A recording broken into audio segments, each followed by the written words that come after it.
just a few minutes behind, but good evening, everybody. I'm going to call our July 11th meeting to order at 7:03 p.m. Becky, oh, actually, nope, sorry. Yeah, we're going to do oath of office first. So, Gloria, are you ready to do oath of office for our two new board members? You guys want to stand up and maybe come in front of the table so we can make take advantage of a photo op? Here we go. Oh, I need my paper.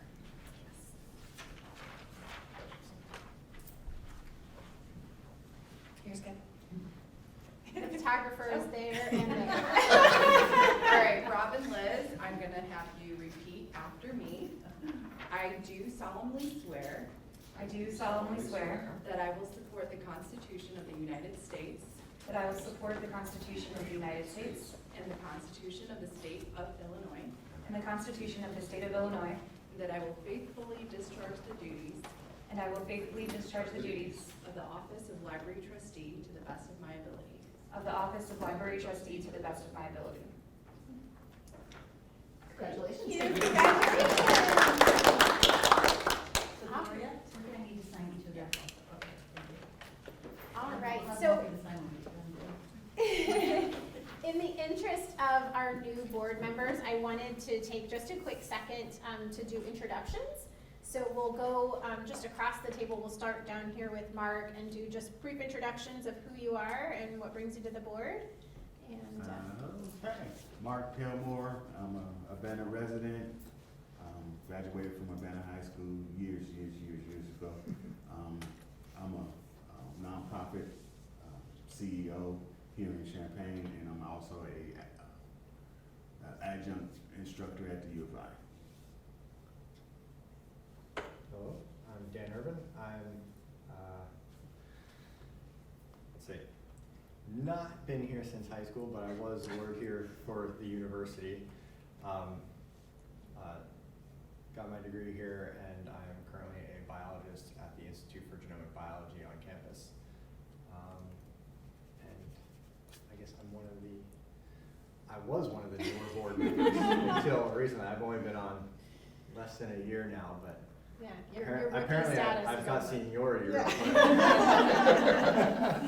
That's how it works. Yeah. I'm Lupe Mejia. I am currently the board president. I've been an Urbana resident for about 9 years, and I've been on the board for about 4, I think now. Give or take, lost track time, but so not the newbie or rookie, although I still feel like it most of the time. I'm the chief of optometry at the VA hospital, so this is certainly my connection and a way of serving the Urbana community as well. I'm Beth Scheid. I now am by far the longest serving board member. I'm on the board because I remember things. No, actually, I'm working at the University of Illinois. I'm the assistant CIO, and I've just passed my 40-year point. I'm one of those people who came here as an undergrad and then grad school, and then I never left. I was originally asked to serve on the cable commission that was being formed for Urbana, and when I went to talk to the mayor at the time said, you know, I'd rather you be on the library board. And I thought, I'd much rather be on the library board because we were doing a new building expansion and I knew something about technology. And so that is actually how I got my start here. And it's just a wonderful service to this community. So appreciate it. I'm Erica Bellina. This is my 3rd board meeting, so I'm very new myself. I was born in Urbana, moved far away to Champaign, but back in Urbana now. I'm starting a new job this fall, instructional coach for Unit 4. And yeah, that's me. All right, well, hello. I'm an only new person here.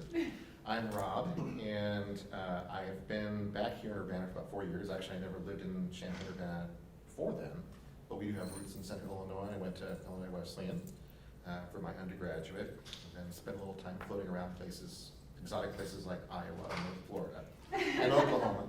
I'm back here working for the university. I work at the Center for Innovation in Teaching and Learning. I do IT support sorts of things there. And it's such an honor to be part of this board. I am a big lifelong fan of libraries and of course of this one. So I'm very, very glad to be serving. I'm Liz. I grew up in Champaign, left for a while, and then found my way back, as so many people do. But now I live in Urbana. I never did before. And I work at Common Ground Food Co-op. I'm the assistant marketing manager. So I have a little corner of my life right now. I have the library that I come here a lot, and then work in my apartment. So I just love Urbana so much, and I've always loved the library. So I'm very excited to serve and get to know all of you. So thanks. I'm Gloria Young, and I have been on the library board for about 2.5 years. I actually worked here for a stint. I have been in the city of Urbana collectively for about 10 years between undergrad and then the past 6 years. And I currently work in the nonprofit sector, doing a lot of work around immigration with the Wise New American Welcome Center. And we actually just moved in right next to the Common Ground. Oh, did you? Yeah, in the old pass offices. Okay, we were sad to see them go, but, Yeah. but welcome. No. And we've had you as a roundup organization, I believe, too. Yeah. Awesome. Okay, thank you guys. It's wonderful to have all of this new energy on the board. I'm really excited about it. So moving on to item number 3, we will go ahead now and do our roll call. Becky? Okay, so Gloria, Here. Liz, Here. Rob, Here. Erica, Here. Beth, Here. Lupe, Here. Daniel, Here. Mark, Here. and we're missing Sharice. All right. Are there any additions, corrections, or modifications of tonight's agenda? Hearing none, is there a motion to approve tonight's agenda? So moved. I heard Beth. Thanks. Is there a second? Second. Thanks, Dan. All those in favor, please say aye. Aye. Any opposed? All right, we have an approved agenda to move on with. Do we have any public comment tonight? My name is Danielle Chenoweth. I'm the Cunningham Township Supervisor. I felt like I should introduce myself. I'm here since 1995. I serve on the Cable Commission. I serve on the IMC board. So Mark, I know you, but you don't know me, but you know. So I wanted to, first off, so for new board members, Cunningham Township is a public aid office across the street from the library. We provide income, rent, food, utilities, phones, all kinds of things, mostly the material needs of our low-income neighbors in need throughout Urbana. And for homeless services, we serve the county through state contracts that we have. So we have a long and rich and lovely relationship with Urbana Free Library. So not only do we have a partnership where the staff here help our participants access computer equipment and help apply for assistance. Recently actually helped the Urbana Free Library distribute it in forms so that people could apply for replacement dollars on their link card after losing food during the weather event. But we also have a lease with the library foundation, or the board, with the library, okay. I always have to look at Celeste, because with you all, to have what we call our Come and Eat Garden. It's part of the Solidarity Gardens Network. We're now I think we're at 16 gardens across Champaign-Urbana that produce food for folks in the community and for neighbors in need. So we've had events, we have events once a month in that garden. And during the warm months, and they have grown with time such that our last 2 events, including the Schools Out celebration and the Back to School celebration, were 250 folks, which is like a lot larger than we had actually planned for, which is great, and we're really excited. But our tiny space actually won't accommodate 250 folks. So our back to school event this year is going to be at Anita Purvis, and we're partnering with the Park District to do free pool swims after people come. So that's awesome. Growth is sometimes great. Meanwhile, we would like to continue to have events on location. We have a self-care fair this Friday from 4 to 6 if you want to see the garden in action. Also free massage, hair, yoga, dance, all kinds of stuff happening. The library will be there with kids' activities around mindfulness.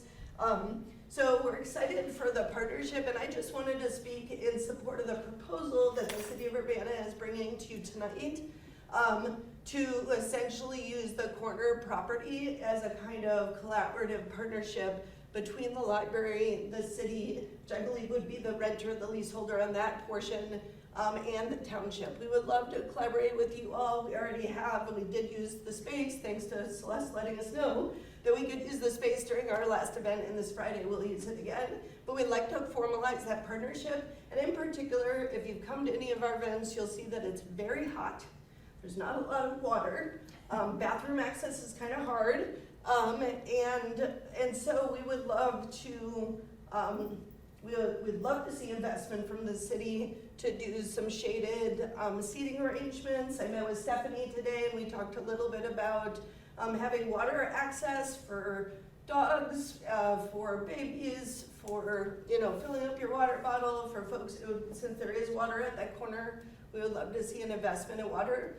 We have a plan which we submitted, and now we're going to alter based on working with the city to grow flowers, because we're concerned about contamination at that corner. We're not ready to do in-ground food like we are doing at the other place where we've tested the soil. But we would love to do flowers and add to the come and eat, also come and pick. So people could pick sunflowers, zinnias. I think the plan is to go ahead and do like a small demonstration plot this season, so that we can have that flowers. You might also see that in front of the township, we've grown strawberries. And so we want to make it really easy for people who are on the sidewalk, whether they have baby strollers, wheelchairs, rollators, to like actually pick food right there, kind of falling over, not onto the sidewalk, but really close.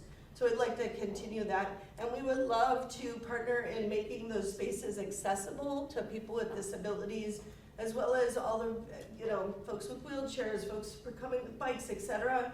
And we have some thoughts. We've done a lot of research in grading low-tech ways of non-permanent, using crushed rock and not to basically grade the area and make it just easier to move around. So we've done a lot of investigations around that piece. We also have 40 chairs, we have 10 tables, and we would love to collaborate and say, if the library wants to have an event, or the city, our chairs are right there, they're in a locking cabinet, and you all could use them. So really thinking of it as like, we put all of our assets in a pot, and and at least the organizations that are involved, and maybe some of our sister organizations could use that corner for different events. So I just want to say we're game for partnership. We're open to different design ideas, but we do bring to the table. We now have 140 volunteers through Solidarity Gardens. Many of our gardeners want to work at the township garden. We actually have more volunteers than we know what to do with at that location. And so, we would love to talk about how we can, have active cultivation of that space to serve the community, beautify, and make it a really pleasant place to hang out and be. So I just want to say thank you, and we're really excited to partner with you, and I support the proposal and the partnership with the city and the library. Thank you so much, Danielle. Thank you for coming and sharing with us, and I love the word partnership, so that's wonderful. Any questions or discussions for Danielle while she's here? Actually, water on Saturdays, every other, so. Oh, okay, thank you. See, We've one of our Michelle esteemed split it, so volunteers. yeah, I love that area. We appreciate you, thank you. Thank you for being here. Thank you for sharing with us. Okay, any other public comment tonight?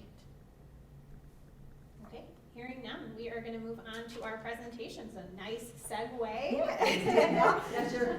So we have Stephanie back to join us again to talk about downtown public realm study implementation ideas as a follow-up from a previous presentation. Yeah, thanks for letting me come back. You're getting a preview tonight of what's going to go to City Council on Monday night. So I've been talking quite a bit with Celeste and Don Cassidy and trying to keep Danielle updated. We all have such busy schedules, but so some of you who are newer may not remember, but the city did a public realm study last year and we received results, and so I posted this up here because these are some of the big ideas that came from the study of things we want to do, or of some goals we had. That from the public we heard they wanted to have more outdoor spaces, more activation in the downtown, more things that could pull people to the downtown that would then hopefully spill over into businesses and growth. So some of what you're gonna see tonight is the same as what you've seen previously, but we have some new ideas that have come up for the south lot that have changed the north lot proposal a little bit. So we're coming to you tonight with proposals. Nothing is set in stone, nothing has been purchased yet. But one of the things our consultants who did the study suggested we do is moving forward, before we do any big $1 million investment infrastructure plans, that we do quicker, lighter, cheaper implementation ideas that we can try, and we can put these items in place, and then we can watch and see what happens, how the activation works. If people actually come out and use the space, we'll collect data on that. And if it's a success, then we would go back to the city and work with you guys on if we wanted to make more permanent improvements. If it wasn't a success, it was a dud, almost everything we're suggesting tonight could be moved right off the lot. We might try it in a different location and try to see if we can get it to work in other places. So we're not asking for anything that's gonna change the world right now. It would just be trial items. The first one we're looking at, of course, is the Urbana Free Library North Lot, which is the one that's on your property here, right on the northwest corner of Race and Green. And so if we were to move forward with the proposal, we would be relocating the Races sculpture. We don't want to lose that. We want to keep it in Urbana. We would just move it off this lot. We would level and reseed the lot to get it ready for some of the ideas we have, and we would also be installing some electricity. And this would be right on the northwest corner of the lot, kind of in a garden area. There would be a panel there with some underground electricity that we could power the other ideas we have. So that would be the one thing that would be harder to remove. If we did move our other pieces, you guys would have some electricity if ever future needed, but anything can be removed. So our first idea is to purchase a shipping container, a 20-foot, so this wouldn't be a full train car, it would be a shorter one. We would have this customized into a stage, and we would commission an artist to paint the outside of the container, so it would serve also as an art piece on the lot. We would want to customize it so one individual could open the door of the stage and host an event, whether it was a guitar performer, a library hour, puppet show, a small performance, and then could close it and lock it up for the night. So we'd also be customizing it for the electricity would come to the container, and then instruments or small amplification or whatever was the performance of the night could plug into that and unplug and go back to normal. So the stage could also be used to store some items that would be used over and over, extension cords, a couple of folding chairs, items that would be used over and over. So, secondly, we'd be having some custom-made benches built from repurposed wood from the Landscape Recycling Center. These would be long, like 7-foot long benches. They would be very heavy, hopefully difficult to walk away. But we don't want to not try things for activation for fear of that. We want to put things out there and see what happens. So they would be movable, but not easily movable, we'll say that. We'd have a few folding chairs available for people who couldn't sit on the benches, but participants would also be welcome to bring lawn chairs to set up around if there was an event that more people wanted to attend, then the benches could accommodate. Our cabanas, we have 4 cabanas of 2 different sizes. We rent those to businesses in the downtown. This year, the only business that wanted one was Sakura. Other business, Crane Alley, is going through transition.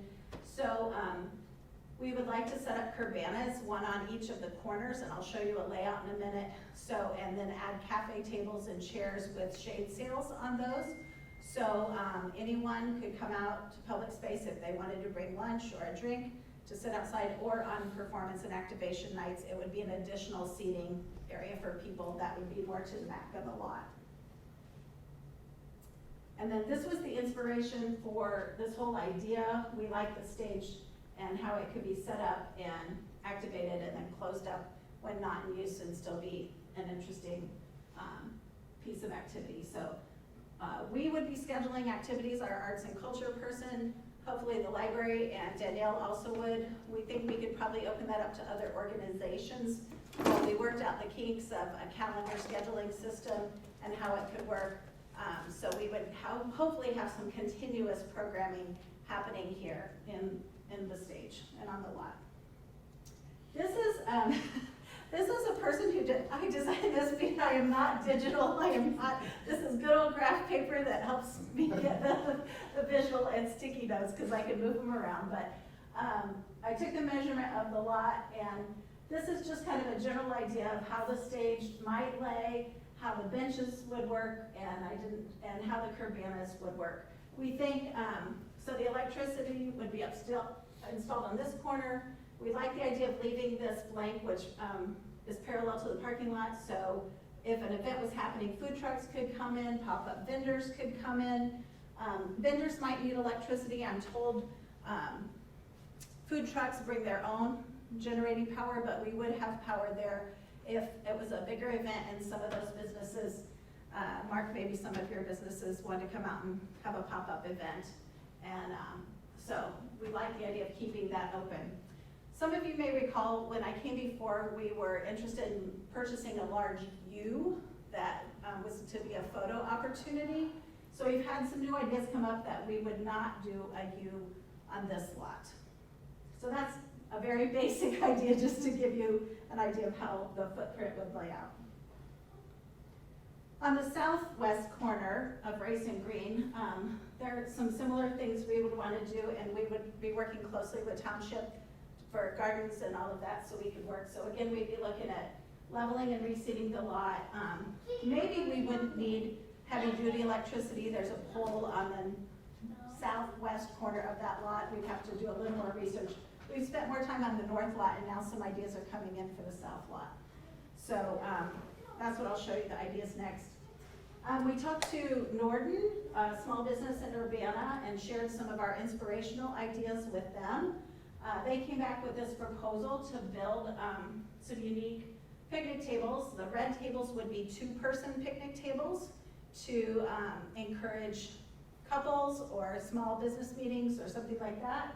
The green picnic tables are foursomes, and the long picnic table would hold up to 16 people at once, encouraging large groups, maybe for workshops or family potlucks, or call your friends to come in and let's have a meeting together. We all like the shading on the green picnic tables better and would like to purchase these picnic tables with that type of shading on all of the picnic table styles, would be our preference. If everybody's okay and we decide to move forward with this, these could be built and actually installed on the lot this year. So, and the good thing, they could be moved around wherever needed. They would be durable and painted, but could be put together, pulled apart, however needed to be, not taken apart, but moved apart as people wanted to activate the lot. We would propose bringing in some games, whether they were painted on the tables, some kind of permanent bag games that we would put out there, and maybe, you know, like having the rocks for your pieces or some pieces that would be inexpensive to keep out there for people to enjoy. And then this is a piece that Norden also designed that we would come up with, and this would be something we would like to do instead of the big U. This would be a rather large interactive installation. The platforms are about 30 feet each, and it would spell Urbana, of course, and they designed it with a bench on each ends. We may talk to them about additional benches and a swing in the center, and the intent of this being on the corner would be a photo opportunity for people to come in. It would be very visible from the entrance to the hotel for those traveling south on Ray Street. Some ideas we have would be to put spotlights on this that we would change the colors of. So if it's a University of Illinois weekend, we would have blue and gold, blue and orange spotlights on it. If it's Pride Month, we do rainbow colors. We would look for different colors, different things we could do seasonally to change it up. So hopefully people would want to drive by and see what had changed on it, maybe stop and take pictures. It's a very large piece, so it would be great for families. We can see kids sticking their heads out. Teams in town could come by and get pictures taken with this. It's not a jungle gym, so we would have to make sure it was secured and a little signage for that. But it would be a unique piece, something different than the U that other communities, you're probably seeing community names and letters. And so this is a new concept idea that we're exploring and really like. So here's my rudimentary layout of how this could look. That's the size of the lot. Of course, the pink sticky notes are the big Urbana, which it would actually come down and fill this area too. These represent the picnic tables. There's space at the bottom where the township's gardens could go. And then potentially, they had talked about maybe doing some gardens along the west side here also to define the space. We'd also be looking at doing some large potted plants, small green trees, pampas grasses that could be moved into different locations to define space, camouflage areas, that type of thing. So again, everything we would be trying would be movable. We can move it out. If we don't like it, it's not going well, there's problems. Hopefully that wouldn't happen. If we went with the larger Urbana, that couldn't be built and installed until next year. So if we did picnic tables, we could go ahead and get them done on the lot for the fall. The bigger Urbana would come next year, along with probably more activation next year and that type of thing. I'll give you just a sneak peek, because this is going to City Council. We're also looking at the Market at the Square site, installing one of the cabanas near where the picnic tables are to provide more seating with cafe tables, chairs, and shade sails. We're looking at doing more durable banners. These would actually be a process, kind of like the utility box murals. We would have vinyl put on metal, because anytime we put up beautiful banners, they just get ripped apart by the wind. So we're hoping to do something like that to define this space. And then we've applied for a $25,000 Bloomberg grant to install an asphalt mural that if we receive the grant this fall, we would be doing a community-wide project to install that grant next spring. And it would be on the north side, the north row of the market. So it would help define that space. And we've talked to the owner of the mall who leases the parking lot, and they're supportive of these improvements we're working toward. So that's just some art stuff that we're going to talk about at council. But I would love to hear feedback, concerns, ideas you have as we continue to try to put something in place here. So Stephanie, thank you. You can tell there's lots of really nice thought put into it, and I do like the idea of the partnership. I think the first thing that strikes me is more of a practical concern, and this is more for events that might happen during the library open hours. Like, one of our #1 complaints we get is there's not enough parking spaces. And even though there are spaces that might be a little bit of a walk, a lot of our patrons just don't like the idea of having a little bit of luck. And so what would maybe not be so great if we were holding events and library patrons were not able to park in the library parking because event patrons would be parking there. So that would be one area of concern for me, just because it's such a hot button issue. And oh yes, I'm a biker and ride the bus and walk and all that, but a lot of our patrons don't, especially the ones with younger children and everything. So that's just one concern for daytime hour events. Sure. Thank you. I'm gonna go the practical route again, and I think we might have heard a little bit about this in the last presentation, but what about lighting? So safety, particularly for the after hours types of things, just thinking about public safety and responsibility. So thoughts to lighting on the two lots. I thought we had come over to the lot. My partner Darius isn't here today, and the street lights light it very well. There would be lights on the stage and stuff. So we'd have to investigate that. We weren't looking at putting in any type of spotlights or anything like that. So that might be something we would have to monitor and see. Is it an issue? Do we need to add lighting? Is it a safety issue? Yeah, that's something we would have to consider.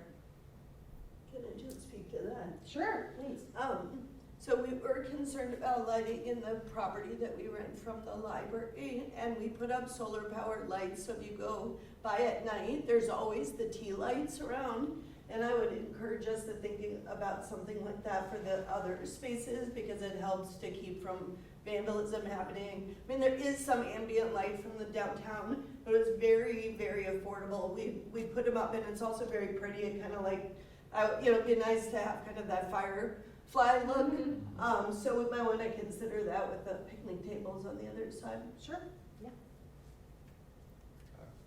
Couple small ones. One, just a question about your placement of the cabanas on the north lot there, because those are usually on those indented side street parking, which obviously doesn't exist there. So is that going to be on the grass area?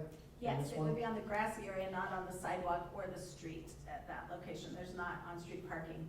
So I was talking to the gentleman who does the install today. Those, we would have to take a look at if they should be facing outward for people to come on from the sidewalk or facing to come on from the grass side. And they most likely would not be flush to the sidewalk because there's not an indentation there unless some digging. But we'd be looking at that more because accessibility has come up on how we can make that most usable. So if we're doing grading and leveling, there would be an opportunity to dig that out so we could put support in and lower them down. Other question was about the container that's there. That's something that you mentioned would be painted. Would that be prior to? Just wondering, like, I'm imagining, hoping anyway, that that would look really nice, you know, with a, you know, nice mural or something painted around it. If it's not right away though, a very plain Connex sitting there is a horrible, horrible look. Yes. Yeah, we're finding that out at Boneyard Creek. There's a lot of amateur spray painters down there doing work. But if we move forward with this, we would do a call for artists right away. Vivian Krishnan, our art specialist, would be working on that. We would have a jury to review, and I'm assuming the library and township would like to be included in that as to a piece that would be appealing to everyone. And then my last one is basically a reiteration of my comment the last time y'all were here, because there is an electricity need for this. I know you had mentioned installing that, but then where's the funding for paying for the electricity? The city has budgeted funds out of TIF, and so we have the ability, we would be installing all of that. Okay, so it wouldn't be tagged on to ours. No, and it would be metered to the city. Got it. Thanks. Just thinking what Daniel just said about the container. So one thing it's going to do is, in a sense, block part of the view of the library. So the other thing we are also trying to do is make our library very visible. And so maybe there'd be, as we talk about painting the cabana, maybe this would be an opportunity to highlight, hey, here's the library. Or we give some different type of a way to highlight the fact that the library is right here, and rather than being kind of almost blocked off from that view. Yeah, and we talked, Celeste and I talked a little bit about, she has a desire for a sign, a library sign.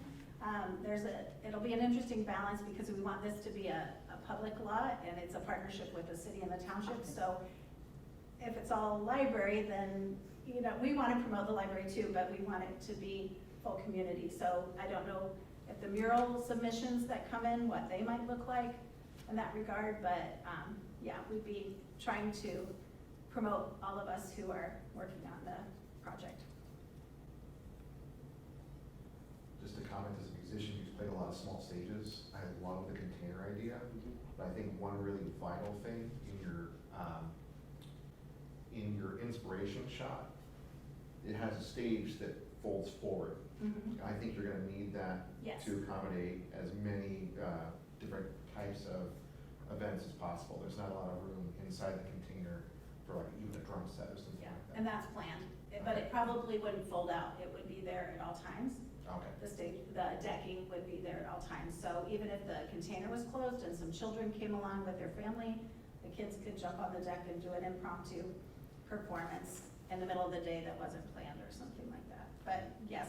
And we were looking at ideas to customize the interior so it would be usable for many different types of performances and acoustics. I thought you were going to. Well, yeah, and Yeah. being a drummer and being in that space, you Yeah. pretty bad. I noticed you also had like side doors kind of opening out of it Yeah, too. and we'll be looking at what doors would be open to make it easily Right. accessible to everyone and all of that. We don't foresee this being big rock bands. We're leaving that to Right. Rose Bowl and hopefully the new owners of the Iron Post.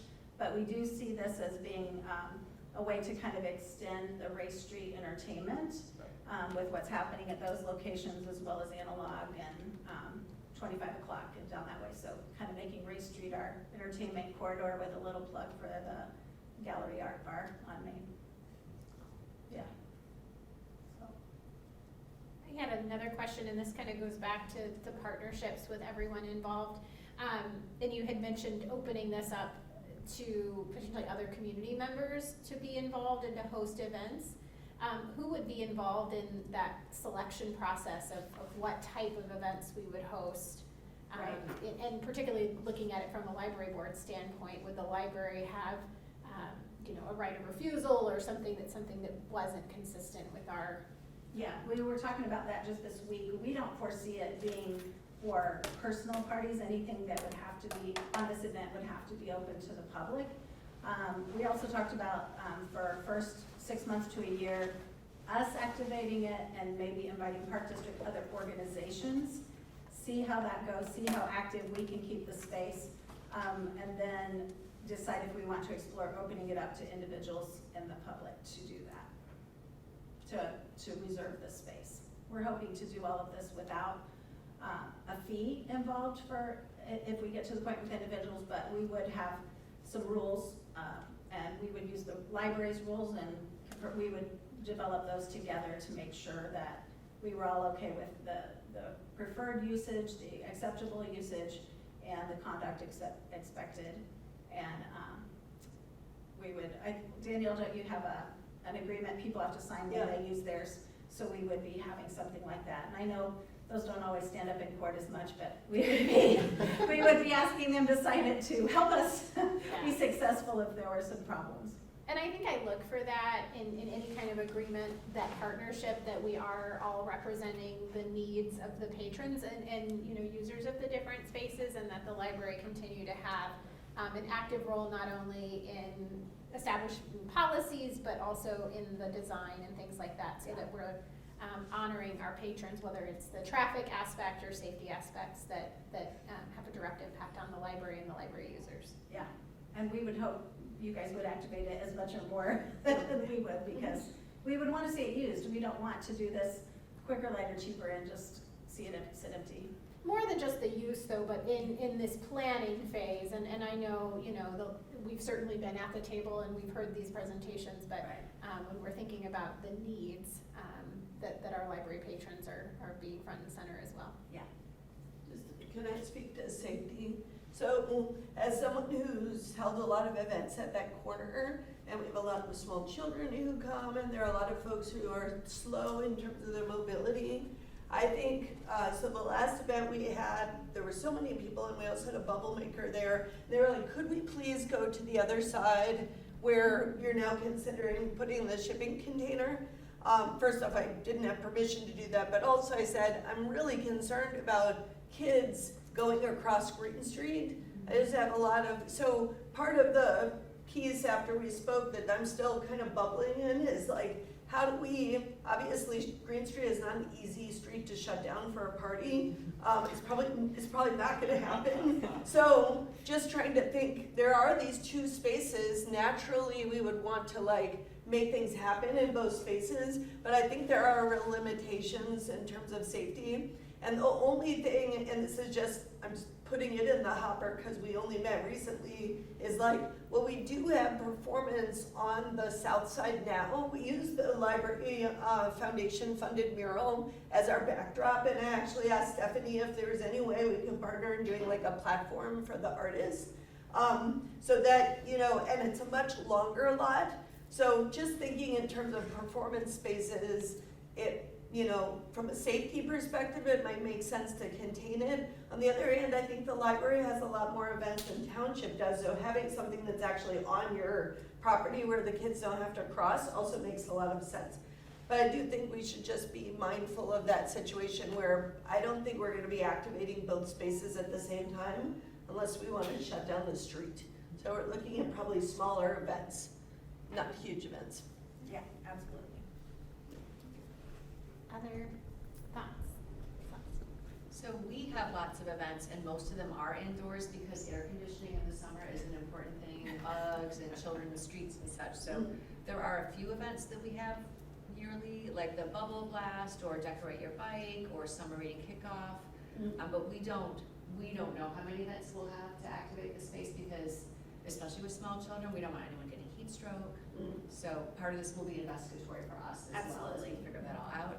And also, just as a reminder, the agreement that that the library and the township have together is a lease. And you wouldn't know, a number of you, because you weren't here, but years ago, the library board has a resolution that you approved to empower the director to sign leases if the value of the lease is less than $18,000 a year. That helped us as we had the corner building, so that I could go ahead and sign a lease when we had an interested tenant, and not have to wait another month for the library board to meet. So the lease that we have with the township is $1 a year. So if we go the same path, just so you know, this will be an operational decision, given lots of feedback and moving ahead in positive directions. It would be likely a lease signed with the city or city and township, depending on the space. So we still have questions that we need to answer with each other. Absolutely, yeah. But just so you know what the possible process would be is, if it looks like it's getting close, I would let you know that here's the potential lease if you wanna see it, but I'm gonna sign this lease. Because that will move the process ahead. And then it's for a period of time. The one that we have with this township is evergreen, but there is an out, and that would need to be an out as well, because you as a board might say, this is our property, we wanna move ahead with X, Y, or Z development to do something on that space, and you wanna be able to know that you can do that. So. And we would just need time to get stuff off. Exactly. And So, move it someplace else. I will be happy to share with you the existing lease so you can see what a template would be. If that would be helpful, I can email that to the group. All right, anything else?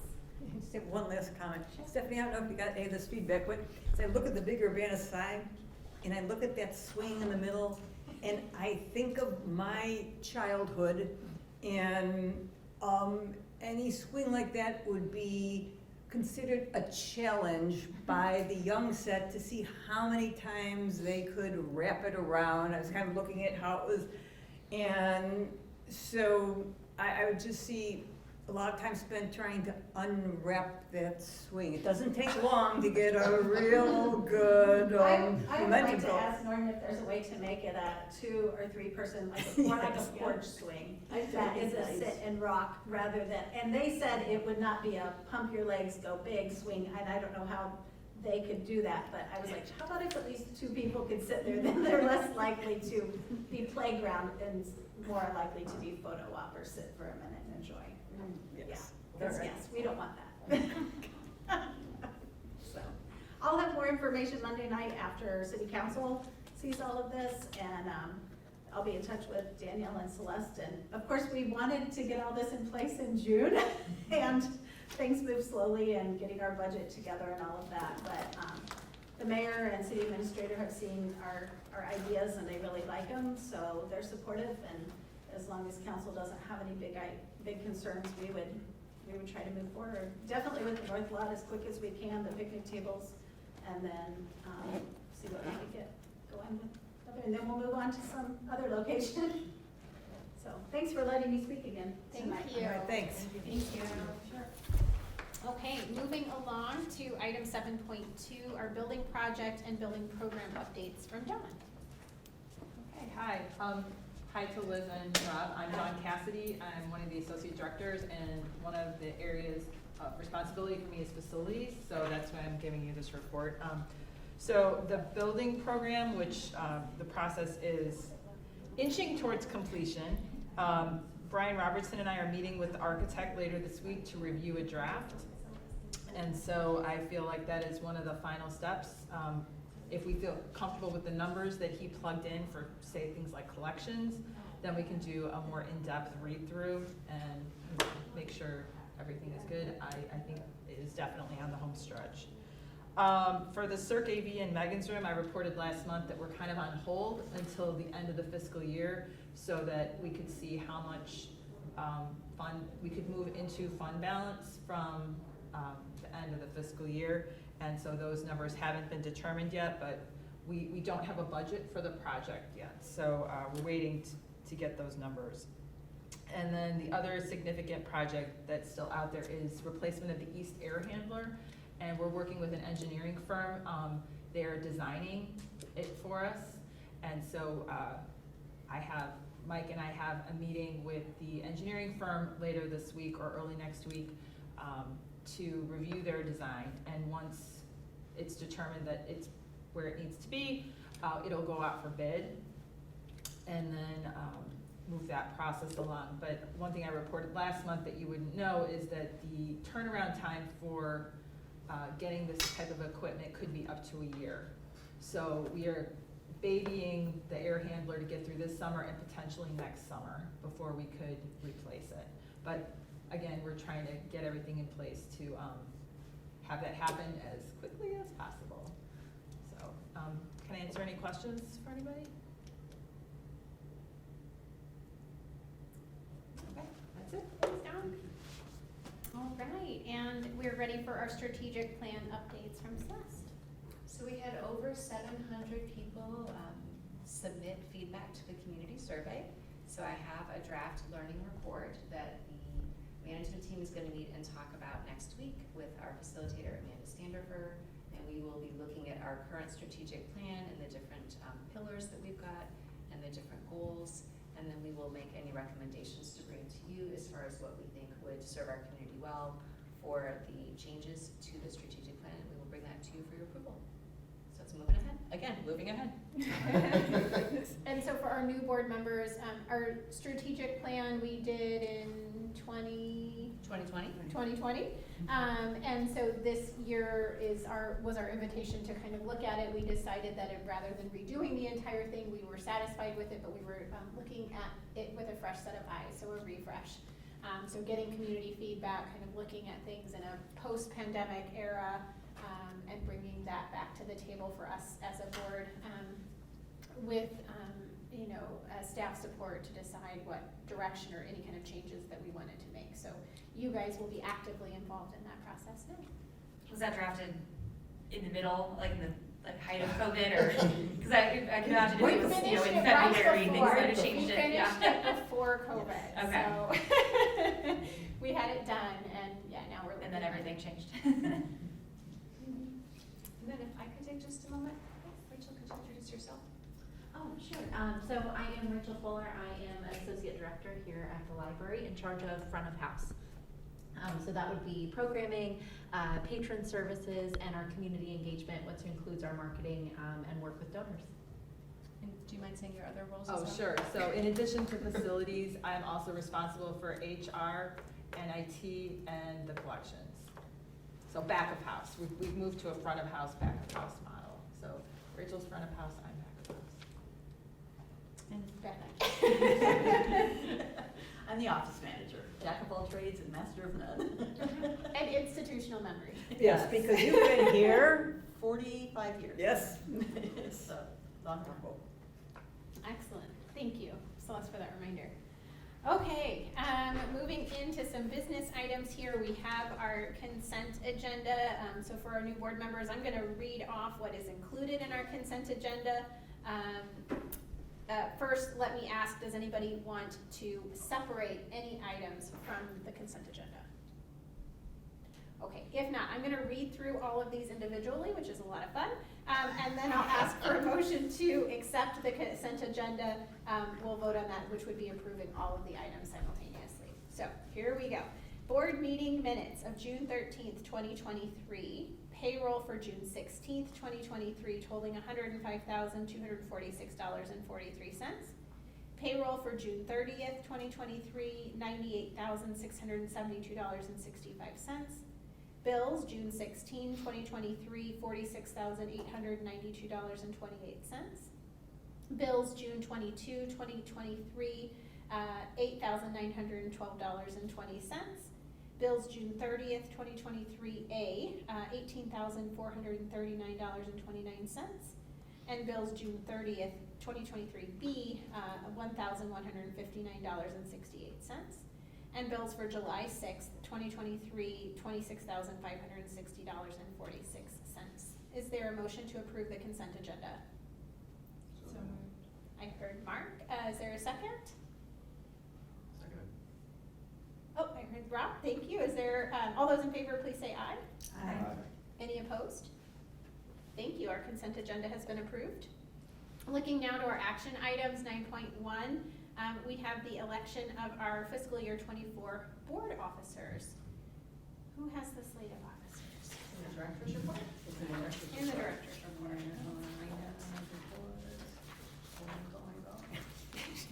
No, I'm on the wrong page. I think I know who it is, but let me speak to it Yeah, it's a slow getting to specifically. it. Yeah. Thank you, ma'am.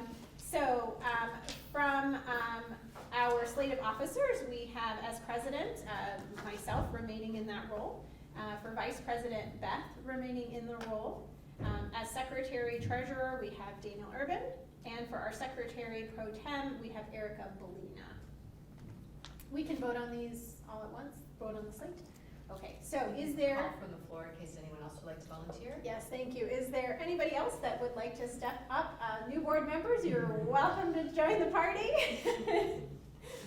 Okay, hearing no motion there, we will go ahead and look for a motion to accept the board, the slate of officers for the 2024 board.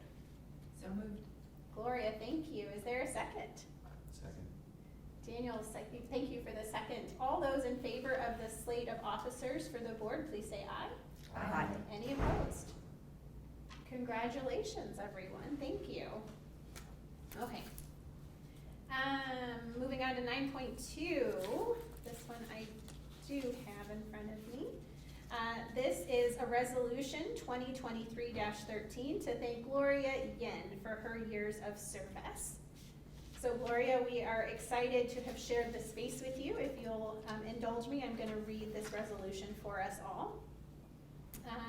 Whereas Gloria Yen has been a trustee of the library board of the Urbana Free Library since November 2020, has been secretary pro tempore since June 2022, and has been the foundation liaison since September 2022. And whereas during her tenure, the Urbana Free Library incorporated equity, diversity, and inclusion language into library policies and procedures, implemented the automatic renewal of materials, started the Friends of the Library book sale carts, created the News Gazette clippings Omeka site, restructured the library to a front of the house, back of the house model, and began a building program process. And whereas the library supported its community and staff during the COVID-19 pandemic by providing new patron services like curbside pickup, e-library cards, book bundles, and take and make craft kits, holding a virtual fairy tale ball, increasing staff benefits including paid COVID-19 leave and paid sick leave for hourly employees, providing on-site COVID testing for staff. And whereas the library has deepened relationships with other community organizations to serve Urbana residents by amending the IGA with the Urbana School District number 116 to allow students to use their school IDs to check out library materials, partnering with the Cunningham Township Supervisor's Office to offer library cards to people Township has vetted as being without a home while residing in Urbana, partnering with the University of Illinois School of Art and Design to create a crochet coral reef exhibit at the Seibel Center, and partnering with the City of Urbana Arts Grant and Cunningham Township to create murals on the sides of the Township building. Now therefore be it resolved by the Urbana Free Library Board of Trustees, Urbana, Illinois as follows. Recognition and thanks. The Board of Trustees hereby recognizes and sincerely thanks Gloria Yen for her years of service to the Urbana Free Library and its residents as a Board of Trustees member.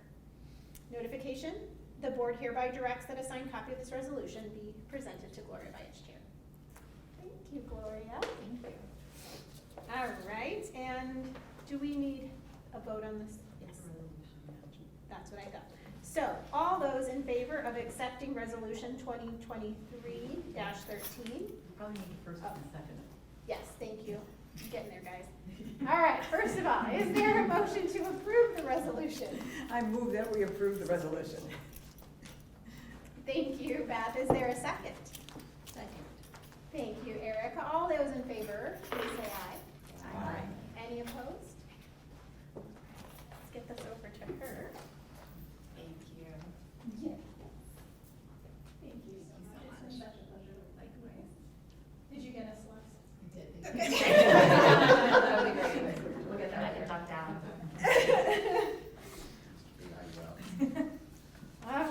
Okay, thank you, Gloria. Okay, so, action item 9.3 is appointing our Freedom of Information Act officers, as Becky Brown and Celeste. These are roles you guys have already been doing, so I just need a motion here to appoint them as officers. So is there a motion? So, Thank you, Daniel. Is there a second? Second. I think I heard Gloria there. Is there any discussion? All those in favor, please say aye. Aye. Any opposed? All right. Item 9.4, we have a fiscal year 24 budget amendment, which is in the director's report. Is there a motion to approve? So moved. Thank you, Beth. Is there a second? Second. Thank you, Erica. Is there any discussion? All those in favor, please say aye. Anything opposed? Anyone opposed? Thank you, that's approved. Item 9.5, we have the general benefits policy revisions to review. Is there a motion to approve? So moved. Thanks, Mark. Is there a second? second. I hear Daniel. Thank you. Is there any discussion?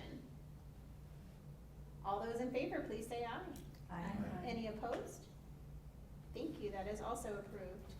And item 9.6, the Constellation invoice for $11,561.70. Is there a motion to approve? My favorite. So moved. Only the name has changed. Yeah, is there a second? Second. Thank you, Gloria. Was there any discussion, Daniel? I think I would ask some questions. That was the one Yeah, I wanted to John, inquire. I can know you this was enlighten us a mentioned little bit, before, but maybe? if that could be I think that was clarified. paid, that was paid while I was out of town, so I was not aware that that was going to be on this one. I know there was some mention of it before. My understanding is this is kind of swallowing Ameren and something Yeah. else. Yeah.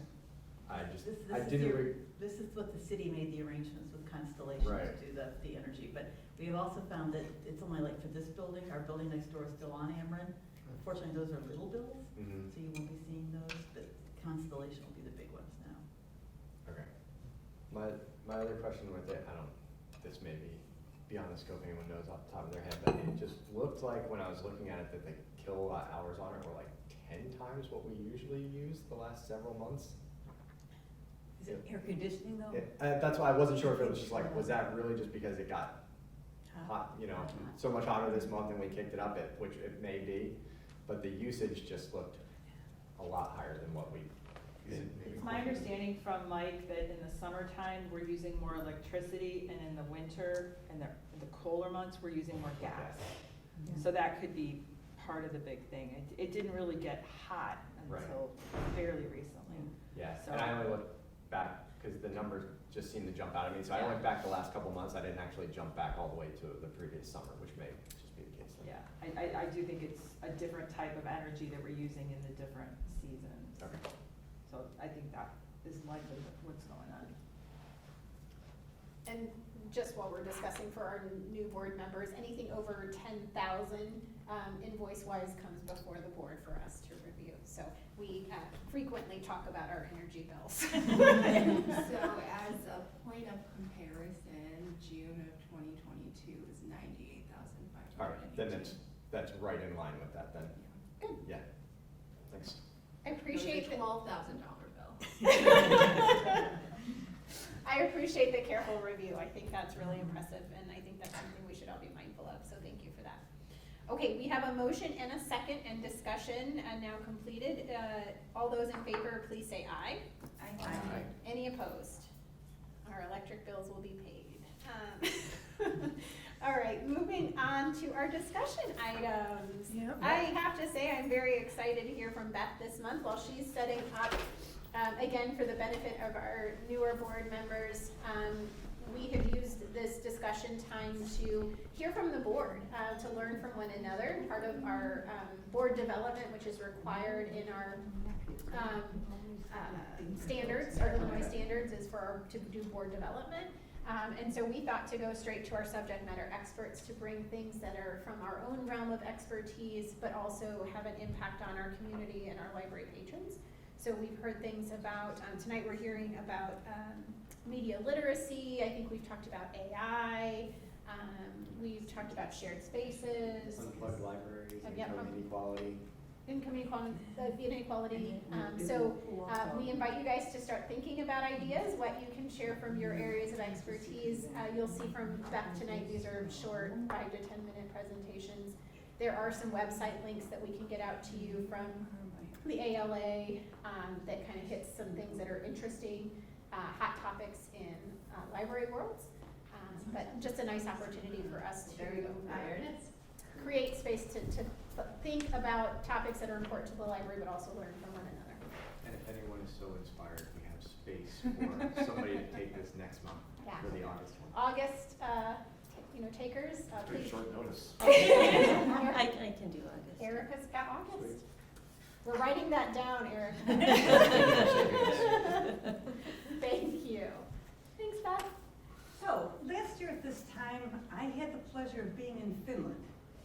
And while I was there, I learned a lot about how Finland has probably the most mature media literacy program out of any country in the world, where part of the reason they have a neighbor they have a long border with that has pretty good history of misinformation. And so as a strategy for making sure the Finland citizens got factual information, they start media literacy literally at preschool. And they have a growing program every single year of a child's education life. So continuing on through college, and then they have updates for adults as well. And so it got me thinking and saying, well, how are we doing in this country? And so I thought, yeah, there's a library hooked in somewhere too. So I thought, let me learn. And let me find where my advancer is. Yes, it is here. It's making funny noises at me. Let me go back to my presentation, and I don't even have an arrow. I mean, my track thing is, there we go. Okay, so what is media literacy?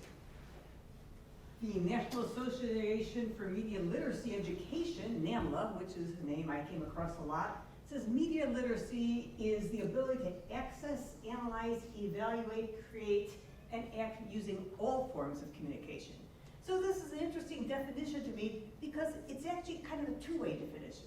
It's for how we're taking in information and also how we're putting out information. And I was always kind of thinking of it as like taking in information.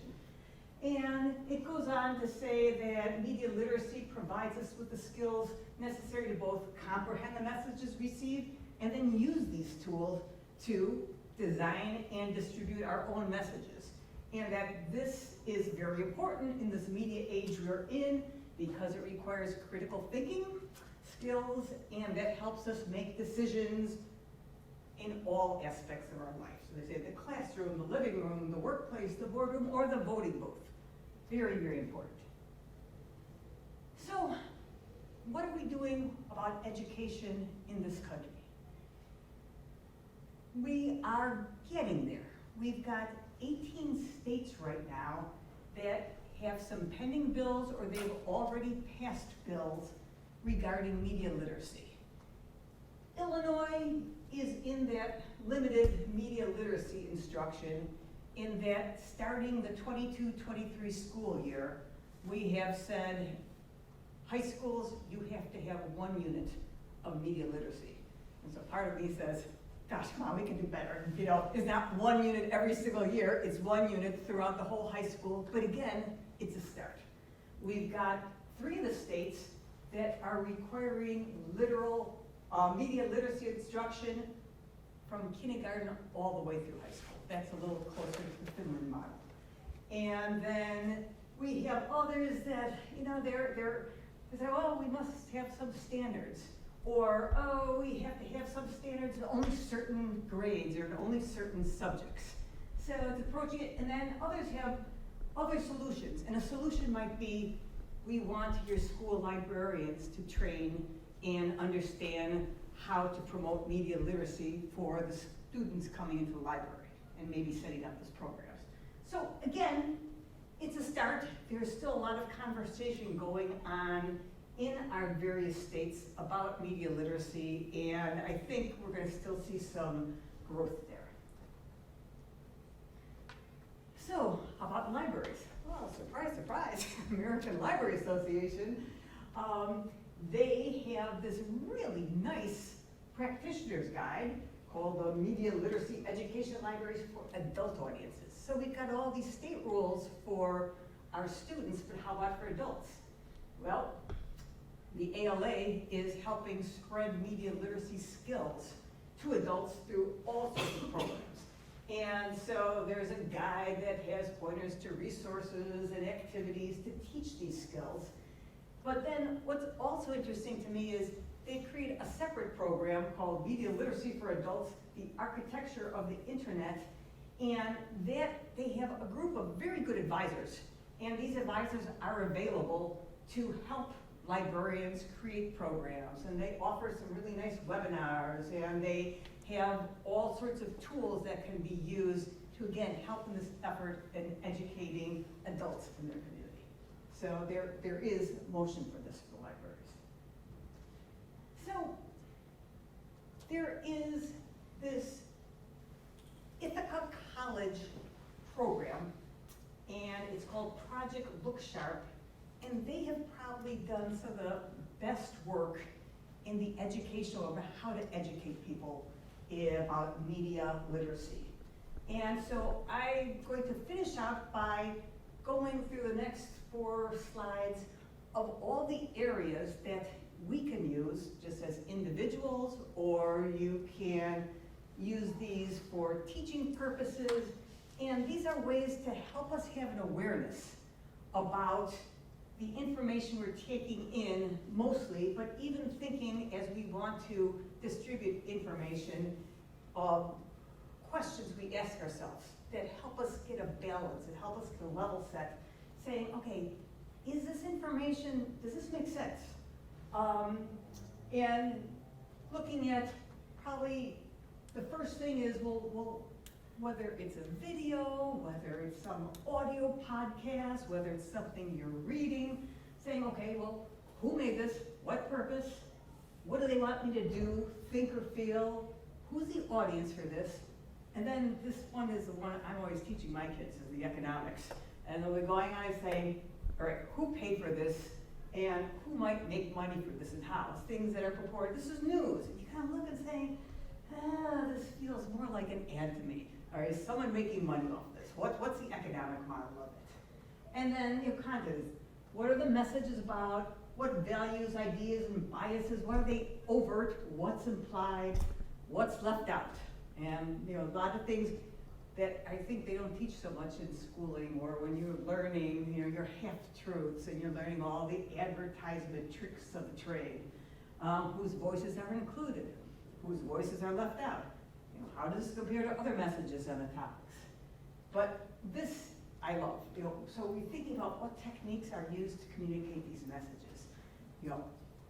Are they trying to get an emotional response out of you? If they get an emotional response out of you, does that make you more or less susceptible to the message they're trying to give you?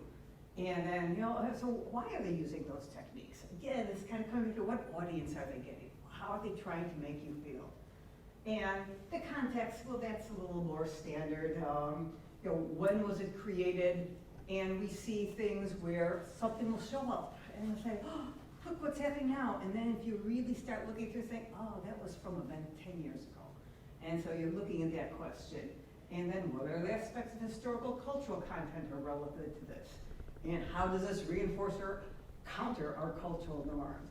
And then how does the technology impact the message? And that's the thing we turn about. So we learn that people take in messaging differently if they're watching something versus reading something versus listening to something.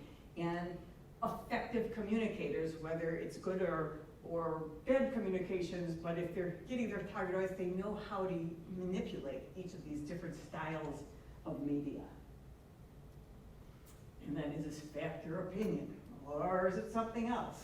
And how many times will people put something out as satire in social media and everyone react not realizing it's satire, and then you have all of these media storms. You know, what are your sources? How do you know it's accurate? You know, is this a trustworthy source? You know, how can I confirm this? A lot of the school education is all around really taking a look at sources cited or not cited and saying, okay, if you're not seeing some good sources, well, maybe you shouldn't trust this information so much.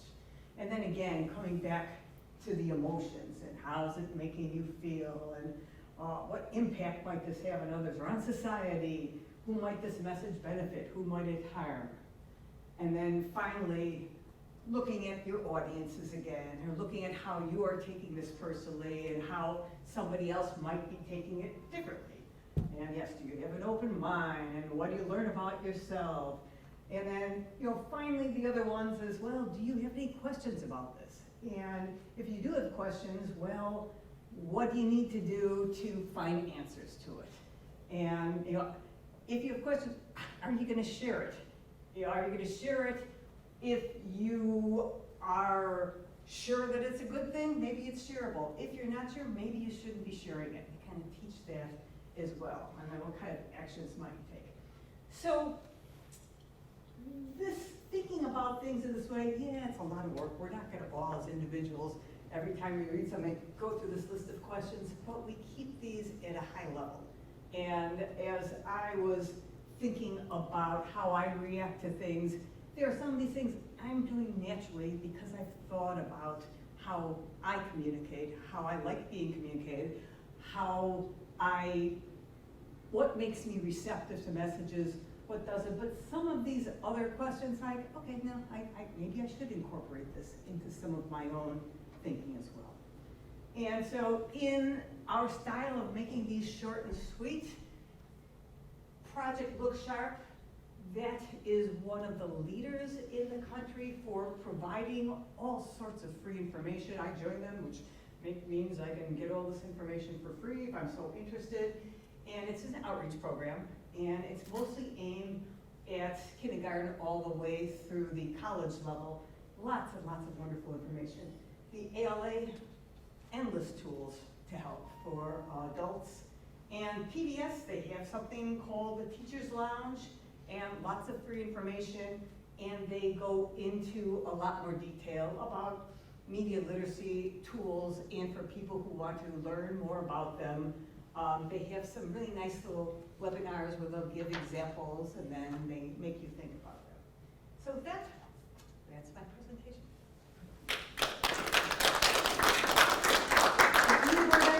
See, it's easy.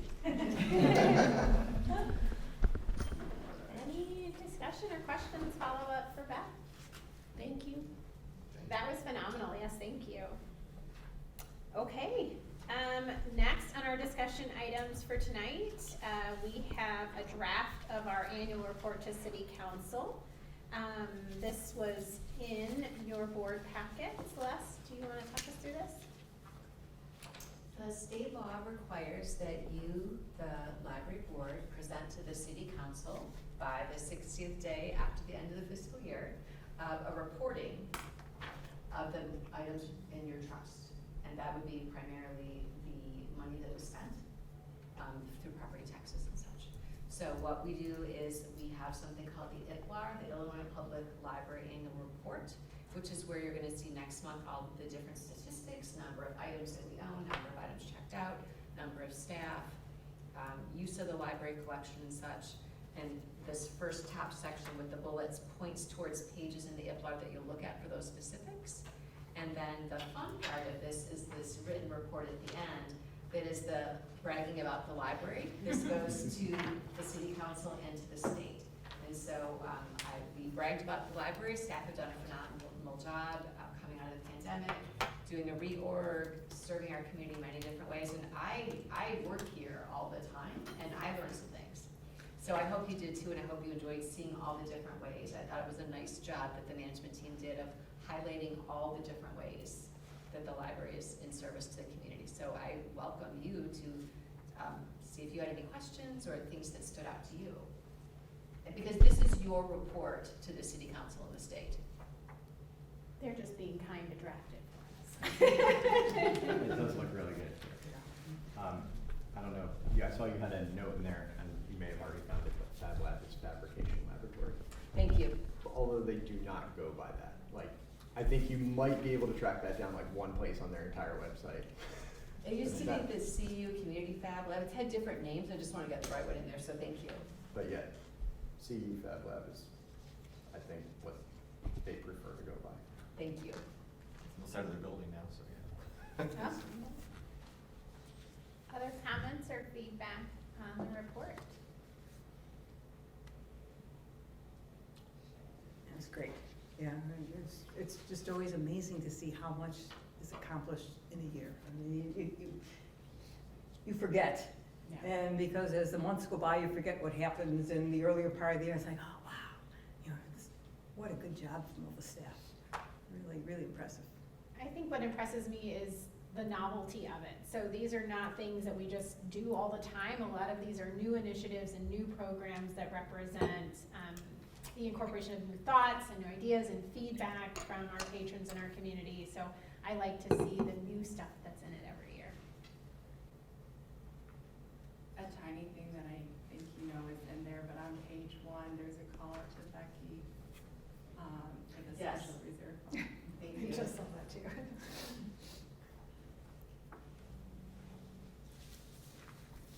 Just had to get her name in the report a few more times. So we will see a final version of this report to accept next In month. August. In August, yeah, okay. All right, any more discussion on that item? Moving right along, so do we have a report from the Friends tonight? The Friends made about just over $4,000 in cash. Becky, do you remember what the credit card sales were? We were just pulling, Becky was just pulling the numbers on that the other day. Yeah, been working on the bank statement, so yeah. So we will have final numbers next month, but over $4,000 in cash for the book sale. And then do we have a report from the foundation? That's real quick. Some new furniture for the children's area has been delivered, so after this, you can go and check it out. The foundation's also selected a director's and officer's liability insurance provider after much thought and contemplation. The foundation has also reviewed a director for a second 3-year term, and we're still actively seeking new foundation directors. And then we have completed officer re-elections, similar to what we just did tonight. And as of June 16th, 2023, the foundation has raised just over $88,000 in FY23. It's a great number to report, thank you. And Dawn, do we have anything for IHLS? Nothing this month. There hasn't been a lot of activity, I've been watching those emails. It's been quiet. Celeste, do we have anything additional from the administrative report? We do not. This was a pretty full packet. Yes. I don't believe we have any board or committee reports tonight. So for my report, this was mentioned, I believe, in the packet that went out, that we are looking to appoint new liaison officers for our Friends, the foundation, and IHLS. So you kind of heard just now what those reports entail. I guess quickly I'll let Gloria speak to the foundation liaison's role, if you want to just give any feedback on what that looks So I like. believe the foundation meets on the 3rd Wednesday at noon of every month. It's an hour-long meeting, typically over Zoom, and they are in the process of really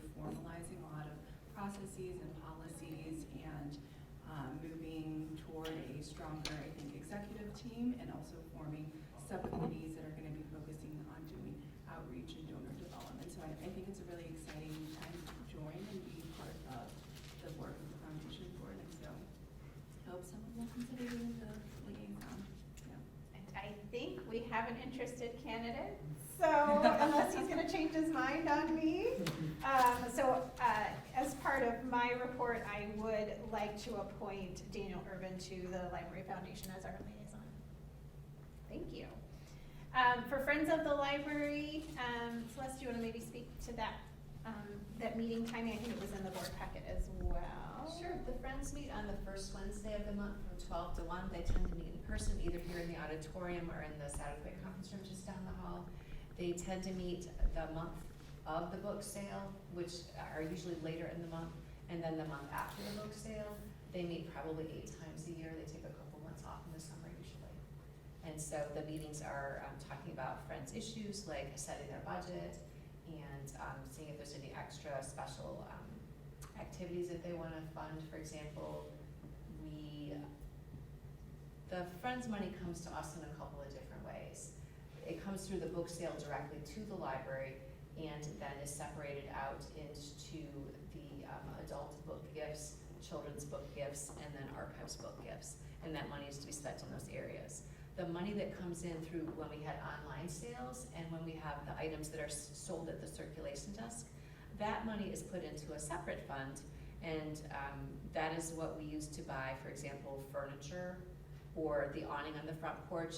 It's to be used for bigger projects. And so we like to run those bigger ideas by the Friends to say, we're thinking of spending $50,000, $60,000 on furniture for the front room and such. And they say, yes, great, because we already have the money because the sales come through us. But as a courtesy and as a partnership, we like to talk with them and see. Sometimes we'll have ideas about, for example, in the archives, they don't need to buy a lot of physical books because we get donations. And so what we need is more support. For example, that Omeka system that hosts where we have the News Gazette, that's an online platform, and so we use Friends book sale money to purchase Omeka or license Omeka every year. So, and then we'll sometimes have other special ideas. I'm trying to remember, there's something else we did recently with the Friends. The tables that you're sitting with, that came from the furniture budget. Yes. Yes, it's So- much improved. Yes. Yes, so we're very happy with our partnership with the Friends and what they bring forward, so. So looking at our board, I haven't heard anything prior to the meeting, but is anybody interested in serving in a role as our liaison to the Friends? Oh, Thank you, Liz. All right, so I will then appoint Liz Sands as our official officer to the Friends. And then we have Illinois Heartland. can I just say one more thing? Yes. You will both be members of those boards. You will be a Yes. member of the Friends and Foundation Board. Voting members, correct? Voting members, yes. Voting members. And then, so in addition to attending the meetings as a voting member, then reporting back to us each month. And reporting there. Yes, and vice versa, thank you. So I appreciate that. It's a fantastic way to kind of engage and kind of immerse yourself in all things connected to the library, so. And then finally, we have IHLS.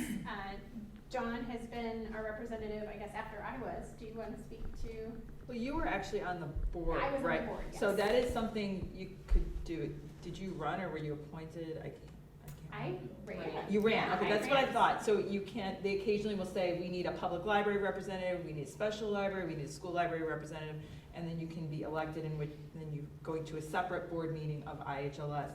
And did you go over at all what IHLS is? Mm-hmm. Okay, so, that's a separate thing, but because I'm not a board member, what I've been doing the last couple months is just monitoring their website for announcements, and I get their newsletter every week, and so if there's anything applicable to our library, I bring it forward to you all. But it's such a broad thing that there's not usually that much.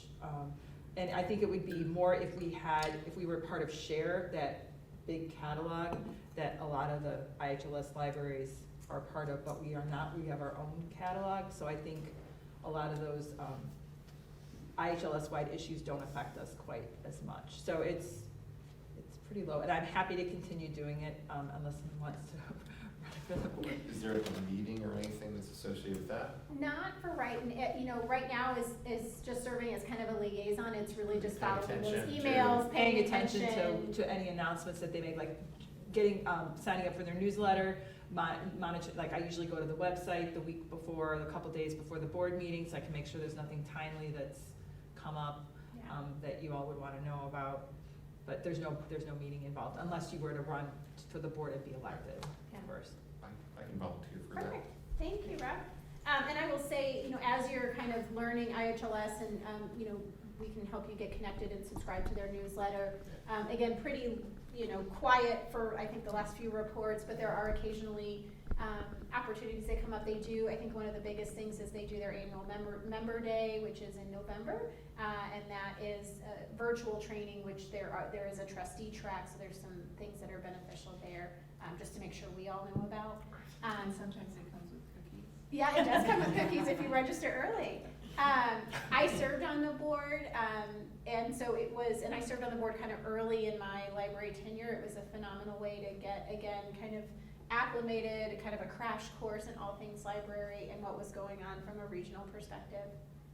So those typically come up, I think, in the fall as well, as far as their opportunities for their boards and representatives. So. All right, so I will appoint Rob Bennett as our IHLS liaison. And if, John, if you wouldn't mind just kind of helping him get acclimated, that would be Great, fantastic. thanks, Tom. All right, guys, is there any unfinished business for tonight? We've had a lot. Do we have any new business to bring before the board? All right, hearing nothing there, do we have a motion to adjourn? So moved. Is there a second? Second. You guys are seconding it. Thank you, Gloria. We'll take that from you tonight. All those in favor, please say aye. Aye. Thank you, everybody. Have a great evening. Thanks.